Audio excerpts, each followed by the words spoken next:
Of India यानी D Y Chandrachud साहब कर रहे हैं। मुद्दा है सेम सेक्स मैरिज का, यानी समलैंगिक विवाह को मंजूरी दी जानी चाहिए या नहीं। कोर्ट में इस पर अभी तक क्या बातचीत हुई है यह मैं आपको आगे बताऊंगा, लेकिन सबसे पहले आपके लिए यह समझना बेहद आवश्यक हो जाता है कि यह मुद्दा अदालत के सामने क्यों आया है। दरअसल सितंबर 2018 में सुप्रीम कोर्ट ने आईपीसी की धारा 377 को निरस्त कर दिया। हालांकि फैसले के बाद भी यह साफ नहीं था कि समलैंगिक जोड़ों का भविष्य क्या होगा। 25 नवंबर 2022 ये तारीख नोट करिए को दो समलैंगिक कपल्स ने सुप्रीम कोर्ट में याचिका दायर की। याचिका में स्पेशल मैरिज एक्ट के तहत समलैंगिक विवाह को मान्यता देने की मांग की गई। ये खबर बहुत जरूरी है आपके लिए। 15 अप्रैल 2023 से सुप्रीम कोर्ट की संवैधानिक बेंच ने केस की सुनवाई शुरू कर दी, लेकिन इस सुनवाई से समाज का एक बड़ा तबका सहमत नहीं है। और खास बात यह है कि बार काउंसिल ऑफ इंडिया, बहुत बड़ा संस्था है ये भी, सुप्रीम कोर्ट से सुनवाई ना करने की उसने अपील की है। उनका क्या कहना है आपको मैं बता देता हूं। उनका कहना है कि देश के 99.9% यानी 99.09% से ज्यादा लोग समलैंगिक शादी वाले विचार का विरोध करते हैं। बार काउंसिल ऑफ इंडिया ने कहा कि याचिकाकर्ताओं के पक्ष में सुप्रीम कोर्ट का कोई भी फैसला देश की संस्कृति और सामाजिक धार्मिक ढांचे के खिलाफ माना जाएगा।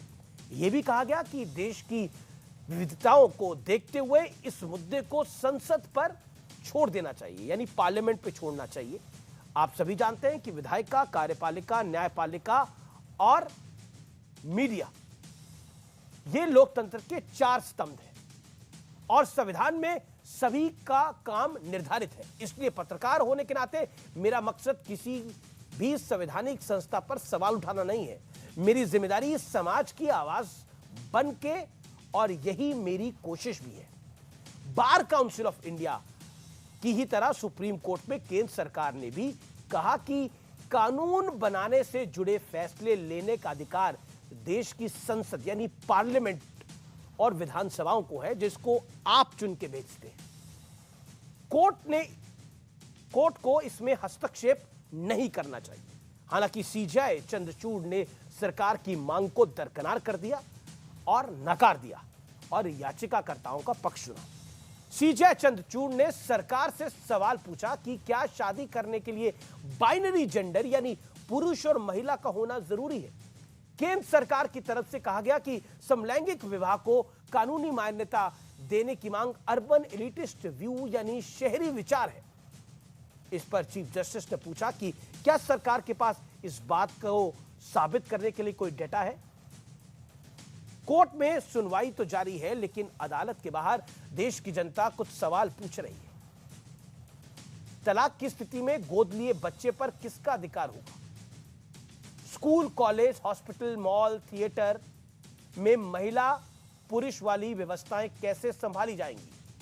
किसी स्पोर्ट्स टीम में चयन किस पैमाने पर किया जाएगा।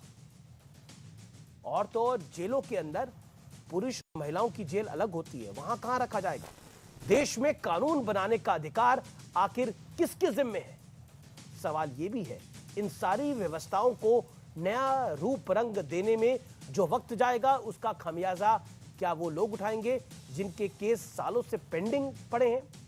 मैं यहां एक बात बिल्कुल स्पष्ट कर देता हूं, साफ कहना